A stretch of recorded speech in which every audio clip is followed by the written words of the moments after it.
This is Christian Book Blurb, brought to you by author and songwriter Matt McChlery. Get a behind-the-scenes glimpse into the lives of some of your favourite Christian authors, hear about their books and faith. Also, why not check out my website, mattmcclery.com.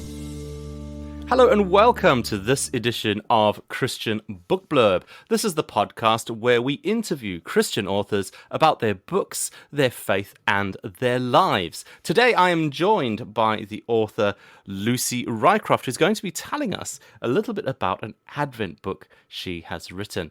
We are in November at the time of this podcast coming into the world for everyone to hear.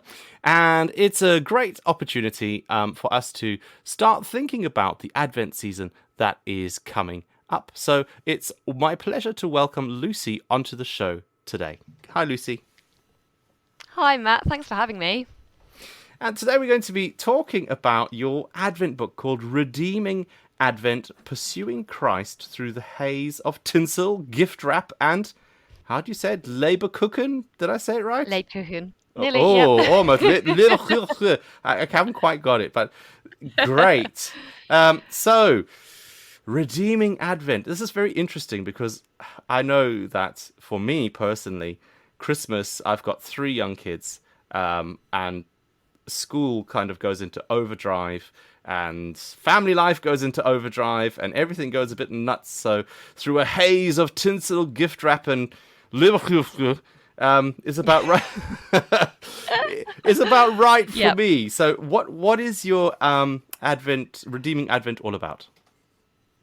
Redeeming Advent is really an Advent devotional for people who don't like Advent devotionals, or people who don't find they can get through an Advent devotional. That's me. Because, you're right. Everything just goes into overdrive, doesn't it, in December? Yes, for us with young children particularly, but I think for anybody, if you're part of a churches go into overdrive, the shops go into overdrive, life goes into overdrive, work, everything just kind of goes up a few notches in December. And there's this dissonance as Christians between what we want to be doing in December, what we feel like we should, what we feel like we should be doing in December, which is focusing on the coming of Jesus and preparing our hearts, maybe similarly to how we might do during Lent, for example. And yet, there's this dissonance between that and what December actually is for most of us, which is this haze of, it might not be tinsel, gift wrap and Leberkuchen. It might be, work parties and, making sure your kids have got Christmas jumpers and working out which members of your family eat what because you need to, find a vegan alternative for Christmas Day dinner or whatever it is. December is just this haze of busyness and organisation and planning. And as Christians, it can be really hard, I think, to say, well, how am I going to focus on Christ in this time? This month is like 10 times busier than any other month in the year, and yet it's also the month where we're supposed to be celebrating the birth of Jesus. So how am I going to do that? So, in a nutshell, which that wasn't, that is what my book is about. Great. So it's a book for busy people. It says on the blurb of your book, which is quite appropriate for Christian Book Blurb podcast, that this is a book for busy people. So how is the book structured to make it easier for busy people to read? Or is it just that it's to do with the content of the book that's sort of dealing with issues of busyness and holidays? Yeah, so I think it's a little bit of both, Matt. So I wrote the book originally on my blog. It started off as a series of blog posts. It was never going to be a book. And I wrote these blog posts and a few people read them and said, are these going to be a book? And so that's when I looked into putting them together in a book. And my blog at that time, well, even now really, was aimed at busy young parents. And so what the book does, which I hadn't seen an Advent devotional do before, is that it takes you kind of from your busy day in Advent. So each day's reading, it doesn't start with first century Palestine. It starts with 21st century Western civilization. What are we likely to be doing on the 15th of December? It kind of it starts with, it might be an anecdote, it might be a memory of one of my Christmases, or like just something silly one of my children said, or something funny that happened, or a family tradition maybe. It'll be something that people can relate to, something kind of that sums up, oh yeah, that's where I'm at. Gosh, I've just had the busiest day, just making my way around the shops. It's been an absolute nightmare. I've now come back. I've got all these presents to wrap. Don't know when I'm going to do that. I'm going to sit down and read my devotional. It's talking about censuses and the Romans, and it doesn't, or certainly for me, I think when I was reading Advent devotionals, I couldn't quite get my head into gear. So I think my devotional, what it does, which is just a little bit different, is it starts from the busy day that you may have had or something that you can relate to in December, and then it takes you from that point into scripture, into a short reflection, into some questions you can ponder if you wish, into a prayer you can use if that's helpful. And it reads like a friend is holding your hand and guiding you through Advent is the best way to describe it. It's an easy read. Um, it's deep, I think, in places, but it's not theologically complicated. It's not academic. It's a book which is relatable and honest, and I hope it will be helpful to people. It has been in the past, I'm told. That sounds really good. Oh, great. So, sticking with the idea of this busy, chaotic thing that has become Advent/Christmas. How does the busyness of the Christmas season today help us to engage with the Christmas story better? This is something I've really been pondering over the last few years, because I think for quite a long period of my life, I believed that it couldn't. I believed that unless I was able to put all the busyness aside and focus on Jesus, then my Christmas would somehow be less Christian. But realistically, and you know this yourself as a dad, and I'm speaking as a parent, but I know it's true for people who aren't parents, but, I've got 4 young kids, and, I know it's true for people who might be looking after elderly relatives, or people who have got very busy work schedules, people who work in church leadership. It's the same, but different context, but we all find December busy. And yeah, I think that when we look at the birth of Jesus, it was surrounded by busyness, wasn't it? Bethlehem was heaving. Jesus was born in a stable full of who knows how many animals were around, mooing and baaing and making all sorts of different noises. Who knew what clattering was going on in the inn just a few steps away? Who knew how late people were out drinking? I don't know. I don't think it was a quiet, peaceful time necessarily. And I think our busyness can maybe sort of remind ourselves that actually Jesus hasn't come down to earth to take away our busyness. He's come down to earth in the midst of our business, to dwell with us in our busyness. And yes, of course, sometimes we're doing too much. Sometimes we have to say no to things. Of course, that's really important as well. But there are times when we can't. There are times when we just have busyness put on us. And actually, Jesus comes and he says, no, I am dwelling with you in the middle of that. And that, to me, I think is what I've taken from the last few years. That's really good, actually, to see the busyness in Scripture, the busyness that Jesus actually entered into, and yeah, I think he brought a peace to yeah, that busyness. I'm not saying that it's godly or biblical to be busy. I think Jesus puts himself right in the middle of all our flaws, all our hurrying about, all our concern for things that don't matter. Look at how he dealt with Martha later, Martha running around, and he comes and he dwells with her in her busyness. And he doesn't say stop doing what you're doing. He just says, you're worried about lots of things. He's basically saying don't worry about all these things. They're not the thing to be worried about. Mary's the one who's worrying about the right things. So yeah, absolutely. And it's that whole idea as well, isn't it, of almost, I think redeeming is the wrong word, but it's kind of being able to start to see God in the ordinary as well as in the extraordinary, to sort of see his hand and his presence in the sort of everyday stuff of life. In the gift wrap and the tinsel and the Leberkuchen, we can see God even in those places when things are a bit crazy and chaotic and the relatives are coming over or whatever it is. Yeah. No, Yeah, I think that's great. so. Yeah.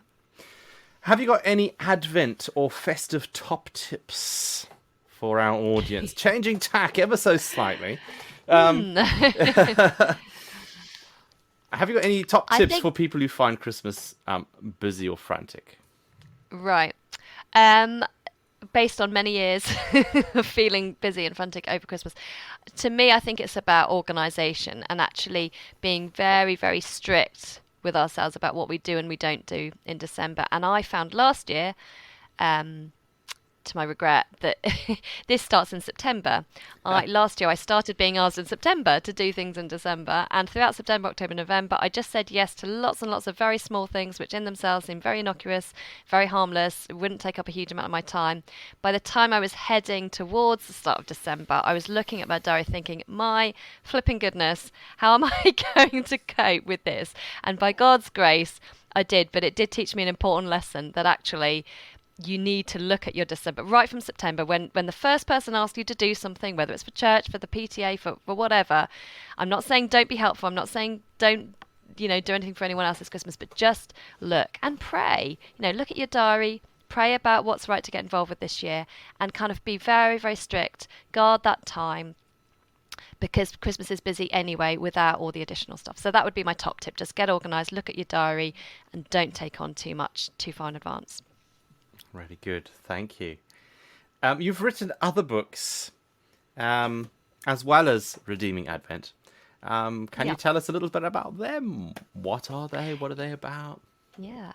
So books plural is probably slightly pushing it, but I have one children's book out and another in the same series just on the cusp of being about to come out. So hopefully by the time your listeners are hearing this, they might be out. Yes, absolutely. I am working through a series of children's books designed for under 8, so like preschoolers and early schoolers, about the women in the Bible. Because I was reading Sarah Bessey's book, Jesus Feminist, a few years ago, and it was just a passing comment in that book about how our bookshelves and our Christian bookshops have got a lot of children's books about Daniel and Noah and Moses and all the men of the Bible, but where are the women? And, just as you tend to do, just on a whim, late one night, I just started penning something about Deborah, who was the only female judge in the Book of Judges, early on in the Book of Judges. And this turned into a long rhyming book. Well, I say long, not long, a picture book, but a longer poem, I suppose. And it's a rhyming retelling of the story of Deborah and Jael, who worked together to defeat the king and his army who are oppressing the Israelites. So that's the first book I have, Deborah and Jael, rather than Deborah in Jail, which would be a different book altogether. Jael spelled Jael.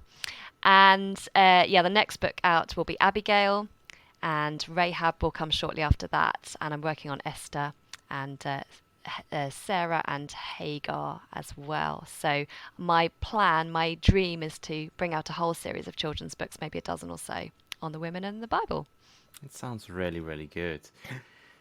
To find out more about where to get hold of a copy of Redeeming Advent, or indeed any of these fabulous other children's books that Lucy has written and is currently writing, we will be giving you more information about that at the end of the podcast today. So keep listening because that is coming up. So books is one thing that you write, but I know you, and you have mentioned as well, this blog that you have. Now, I know a few people who actually follow it and really enjoy your blog as well. What is your blog about, and who is it for primarily? My blog is called The Hope-Filled Family. You can find it at thehopefilledfamily.com. And it is for Christian parents. It is an encouraging, equipping, down-to-earth, normal place. None of the sheen you'll find on glamorous parenting blogs. It really is just about parenting our children, pointing them to Jesus in the messy, busy, chaotic, normal, I think, so family life. It's safe to say you're not one of these Instagram mums. No, not at all. I love Instagram, but yeah, I'm not. No, I'm not a glamour mum. No, not at all. Yeah, and I do write quite a bit about adoption as well. So I've got a whole section on my site about adoption. Two of our children are adopted, and but it is also just for any Christian parent really. And it started off 10 years ago as a place to encourage Christian parents actually to pursue their own faith, even in busy family life. But it's broadened out now to include the way we disciple our children as well as feeding our own faith as well. That's great. So tell us the name of the website address again. It's thehopefilledfamily.com. So if you are a parent or you know of some parents who might enjoy checking out Lucy's blog, do point them in the direction of thehopefilledfamily.com. We'll be back with Lucy in just a moment to carry on our conversation. If you enjoy listening to this podcast, you can help keep it on the web. All you've got to do is buy me a coffee. Head over to buymeacoffee.com/Matt McChlery to make a donation. There is a link in this episode's show notes. So go on, buy me a coffee today and help this podcast to keep supporting Christian books and authors. So I'm back with author Lucy Rycroft. We've been talking about her book, Redeeming Advent, as well as some of her other children books. Coming back to what we were talking about just before the break, Lucy, and you said you sort of jotted down a few ideas about a book that kind of then turned into a longer poem, etc. What is your writing process? Have you got sort of a certain way that you approach writing? Or is the way that you write children's books slightly different to the way that you approached your devotional book? How does it work for you? Wow, I think that's a really great question, and I'm not sure. I think the only thing I could say kind of as a blanket rule is I have to be really disciplined with it. I have, as I've mentioned, quite, slightly too many children, possibly, for my capacity. And we have a busy life. I'm married to a vicar. And so I have to be very disciplined about when I write. And so every book I've written so far, I have actually written another book, which I'm not allowed to talk about yet because it's not coming out till the start of 2024. But I've just finished the manuscript for that a couple of months ago. And for that one, it was a case of basically looking at my diary, looking at when the deadline was, and literally plotting in all these 1 hour blocks, because I didn't think for that particular book I could write for more than an hour. So I put in enough 1 hour blocks to complete the whole book by the deadline. Basically, that's how I did it, and that actually really worked. For my children's books, I tend to give a week. So I find a week where I'm not doing other work, where I don't need to be focusing too much on the blog, where nothing else is kind of crowding in, and I protect that week. And Monday, typically I'll do my research. Tuesday, I'll sort of finish that off, I start writing. And by the end of the week, I won't have finished, but I'll have got a good chunk of it. I'll certainly be over halfway, maybe 3/4, and that will give me enough impetus to then return to it when I have time and finish it. So and then Redeeming Advent, as I mentioned, started off as blog posts. So that started off in a totally different way. That was an editing process rather than a writing from scratch process. So I think the approach is very different. But for me, I have to be very disciplined and I have to be very organised about it. I have to mark it out in the diary because I get quite limited time when I can focus, when I have quiet, and when I can focus on that. And with your children's books, because they're picture books, I believe that a big part of the process isn't just writing the words, but it's also working with the illustrator. Do you illustrate your own books? Do you draw the pictures, or does somebody else draw the pictures for you? I don't illustrate my own books. And you and everybody else on this planet is very pleased that I don't. I don't think they would sell if I did. No, I'm very, very grateful to work. I work with a brilliant illustrator for Deborah and Jael. I have a new illustrator for Abigail, and actually I've just been communicating with him recently. And yes, you're right, it's a very different process because I wrote the text for Abigail, the book that he's working on at the moment. I wrote the text back in, I think it was like December 2020, so nearly 2 years ago I wrote that text, and yes, it's gone through a few edits, but largely that text still stands. And now, nearly 2 years on, I'm having to revisit the text, I'm having to see it through his eyes, I'm having to look at his sketches, do I agree? And all this kind of thing. And it's hard actually because I'm not an artist. So really, I want him to just kind of go and do it. Like, what good am I to the process is what I think. But then when you look at it, actually, you look at it from an author's point of view, and you think, okay, is that doing what the text is doing at that point? And so sometimes they're just little tweaks, and actually there's been very little at all for this book, but sometimes they're just little things where you think, I'm not sure that expression's quite right, or but largely, Or do he's you just have a gone and done bigger it. chunk of text on this page, or do I need to turn the page to continue the story with a separate picture about that Yeah, bit? Yeah. absolutely. And do And so, stanzas get squished together, or is there a gap? Where's the narrative going in this? So yeah, we work so, together. so that's interesting. So he like sends you a sketch rather than a completed picture, so he can make alterations as you go along Yeah. if he needs to. Okay. Yeah, I think illustrators work differently. This particular one likes to do a very kind of sketchy sketch for each page, and then what he's just sent me is the more detail. So I sort of okayed that, and now he sent me the more detailed sketches where he's gone into a lot more detail, but they're still just in black and white. And then the next stage, which he's working on now, is adding the color, which is for him a shorter process. So yeah, it's fascinating, absolutely fascinating working with an illustrator and watching how they work. And so it's mostly through email, or do you have like a Yeah. Zoom chat or something every now and then to keep up to Yeah, the odd speed? Zoom, largely it's via email. Yeah, as we Okay. go on. We had a Zoom at the start just to establish what we were doing, and then he just goes for it and emails me when he needs to check. So yeah, it's Oh, good. that's fascinating. I've never written a picture book before, so You that's must try it. interesting. Yeah. Goal for the future.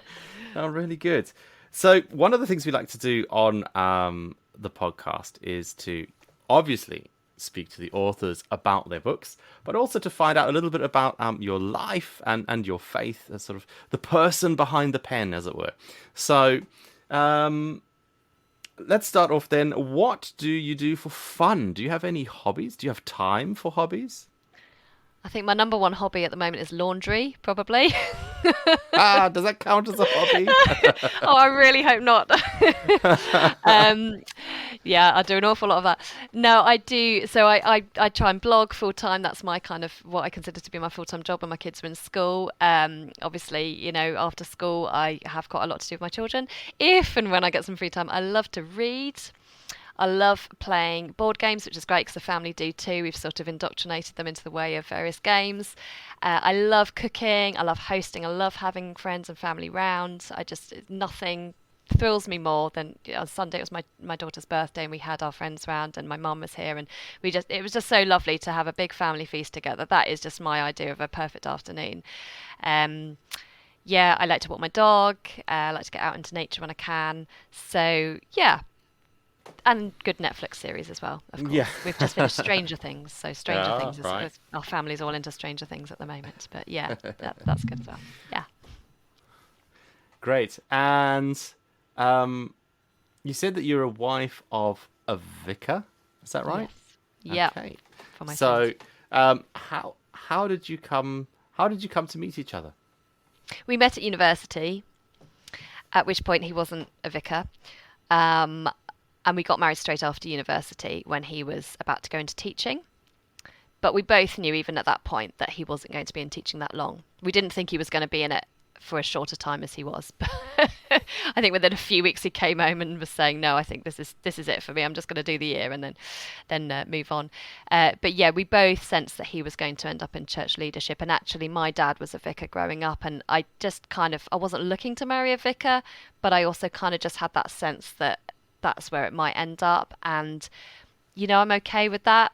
I understand this life. I've lived it most of my life. I think I worked out the other day, I've spent 3/4 of my life living in, diocese owned houses. That's just where God's put me, and that's great. So I'm very blessed, really.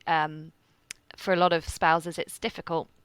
I think when their other spouse is called to ordination or any kind of church leadership, I guess there's all sorts of questions and I was just about to doubts. ask Yeah.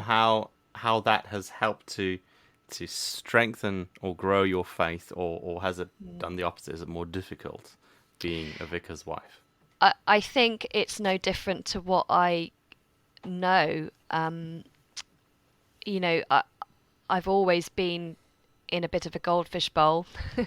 Growing up as the vicar's daughter, I lived my first 18 years in a vicarage, and I honestly don't have any problem with that. And I've had to learn in adulthood that there can be problems with that, because for me it was a really lovely upbringing.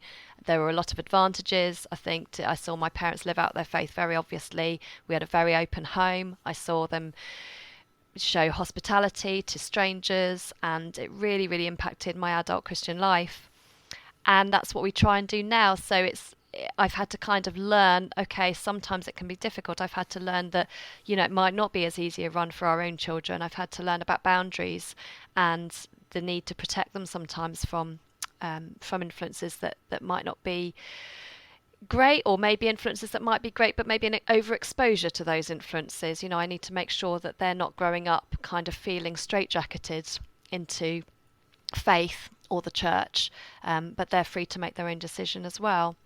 So, yeah, in a way it strengthens my faith, because Al obviously has to do a lot of reading and thinking about faith, about the Bible for his job. So it's always, I feel very blessed to have a husband who is so on it with his discipleship. And actually, if he were listening to this, he would be saying, no, I'm not at all. Because I think often he feels, just like any busy dad, when does he get the time to read the Bible as well? But he is really, and he challenges me. And, it's iron sharpening iron, I think, in a good marriage. And I'm really, really blessed. I know it's not always easy. That doesn't always happen in marriage. And yeah, I'm just very blessed, I think, to have him there. And I hope I challenge him as well and sharpen him. So that's really interesting. What about favourite things? Favourite things. Have you got a favourite, I don't know, food, or a favourite type of chocolate or something like that? Yeah, all chocolate's good, as far as I'm concerned. I'm a particular fan at the moment of Cadbury's Marvellous Creations bar. I just absolutely wolf those down. You must try them. I haven't heard of those ones. Oh, get a Marvellous Creations bar. Super nice. Super lovely. But yeah, any chocolate is good chocolate. I never bake a pudding unless it's got chocolate in. If you come round to my house, I'll always give you something chocolatey at some point.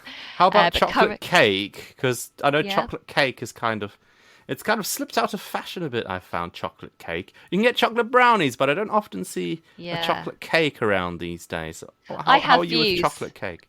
I have views, Matt, on chocolate cake. Views with a capital V.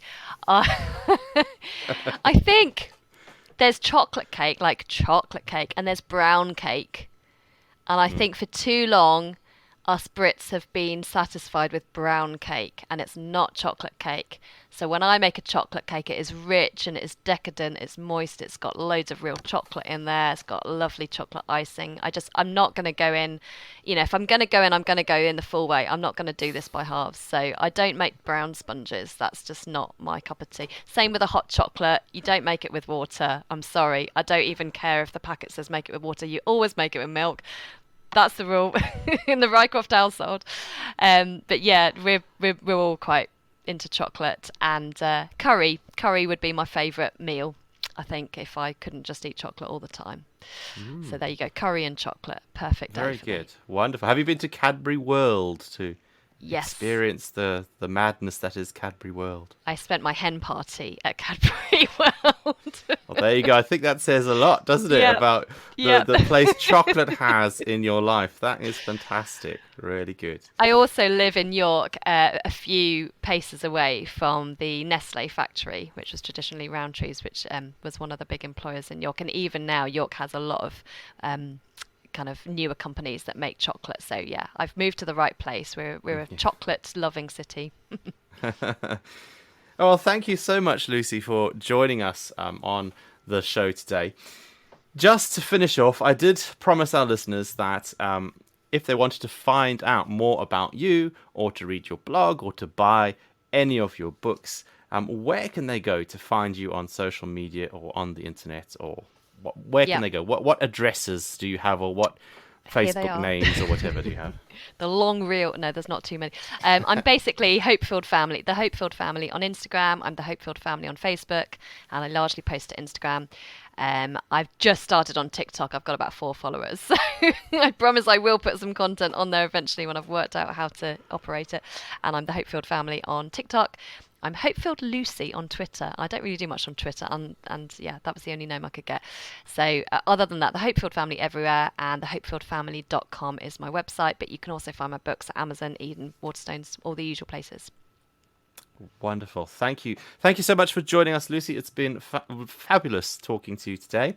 And thank you very much to you for listening to this episode of the Christian Book Blurb. Don't forget to stock up your bookshelves in time for the Advent season.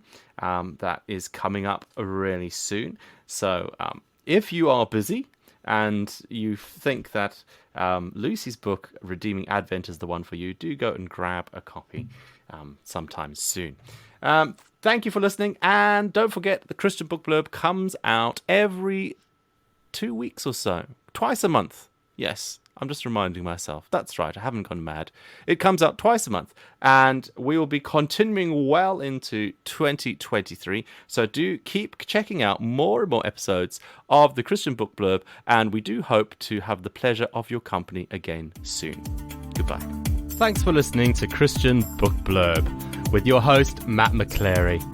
Do give it a like, give it a share, and let your friends know all about it. We do hope to see you again soon on another Christian Book Blurb.